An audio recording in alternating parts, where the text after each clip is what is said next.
তো বন্ধুরা, আজকে আমি কথা বলবো রণবীর সিংকে নিয়ে। তো কিছুদিন আগে গোয়াতে ফিল্ম ফেস্টিভ্যাল প্রোগ্রাম চলছিল। তো সেখানে রণবীর সিংও গেছিল। তো সেখানে বহুত বড় বড় স্টাররা যুক্ত ছিল, যেমন রজনীকান্ত, তারপর ঋষভ শেট্টি, আর বহুত ভালো ভালো বড় বড় অ্যাক্টাররা সেখানে আসলো। তো সেখানে রণবীর সিংকে ইনভাইট করা হয়েছিল। তো সেখানে যাওয়ার পরে সেখানে কি হলো না হলো সেটাই আলোচনা হবো তোমাদের সাথে। সেখানে যাওয়ার পরে বহুত কন্ট্রোভার্সি শুরু হয়ে গেছে। তো রণবীর সিং অ্যা ১ম এ তো সেখানে যায়। যাওয়ার পরে সেখানে যত বড়, বড় স্টার আছে সবাইকে ভক্তি করে। আ রজনীকান্তকে পা ধরে ভক্তি করে। তারপর হলো ঋষভ শেট্টিকে ভক্তি করে। তো সেখানে স্টেজে উঠে রণবীর সিং বহুত বড় একটা মন্তব্য দিয়ে দিছে। তো সে বেচারা কিন্তু অ্যাকচুয়ালি অ্যা ভুলেতে এমন কিছু একটা করে ফেলেছে, সে কারণে বর্তমান আ সোশ্যাল মিডিয়াতে পুরা তোড়জোড় আরম্ভ হয়ে গেছে তার উপরে। তো সেখানে যাওয়ার পরে মানে কান্তারা মুভি চ্যাপ্টার 1 এর প্রশংসাই করছে। কিন্তু ভুলেতে তার কাছে একটা বহুত বড় হয়ে গেছে, মানে মিস্টেক হয়ে গেছে। তো সেখানে বলে যে কান্তারা মুভির ক্লাইম্যাক্সের কথা বলতেছিল রণবীর সিং। খুব তারিফ করছে। তো সে মুভিটার উপরে সে দেখছে মুভিটা। তো সে বলতেছে ঋষভ শেট্টিকে যে, "আমি কান্তারা 3 তে আমিও থাকতে চাই।" তো এরমভাবে করে বলতেছিল। তো সে বলছে যে, "আমার ক্লাইম্যাক্স সিনটা সবচেয়ে বেস্ট লাগছে। মানে খুব ভালো লাগছে তার ওই সিনটা।"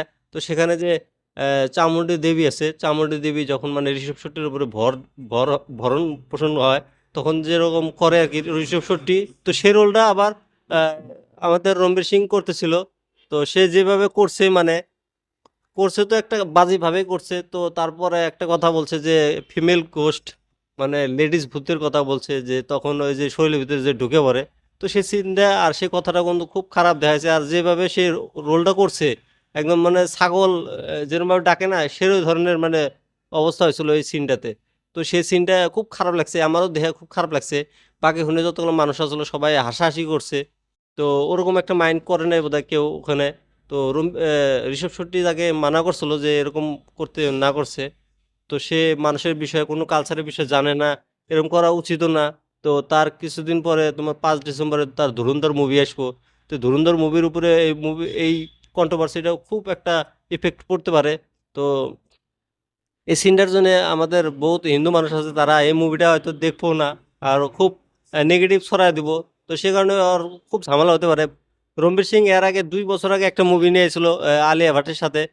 তো সেই মুভিটা ফ্লপ খাইছে। তার আগেও বহুত মুভি করছে। সবগুলো মুভি বা তার ফ্লপই যায় বেশিরভাগ। তো সে কারণে কিন্তু তার একটা কামব্যাক করার মুভি ছিল এই 'ধুরন্ধর' মুভিটা। 'ধুরন্ধর' মুভিটার ট্রেলার আছে, বহুত মানুষের পছন্দ হয়েছে। অলরেডি অ্যাডভান্স বুকিং শুরু হয়ে গেছে। ভালো অ্যাডভান্স বুকিং নিছে। ১ম দিনে ৳২,০০,০০,০০০ অ্যাডভান্স বুকিং নিছে। তারপরেও এই বেচারার গোয়ার ভিতরে বোধহয় কিরকির করে, বোধহয় কোনো জায়গায় যায় কন্ট্রোভার্সি ছড়ায় দেয়। মালটা বর্তমান খুব খারাপ পরিস্থিতিতে যাইতেছে। আমার মনে হয় 'ধুরন্ধর' মুভিটা মানে ফ্লপ খাইবই। কারণ বহুত মানুষ নেগেটিভ ছড়াইতেছে, আরও ছড়াবো। মুভি ১ম দিনে এই মুভিটা তেষ্টা মাইরা দিবো, আমি গ্যারান্টি দিয়ে কইলাম।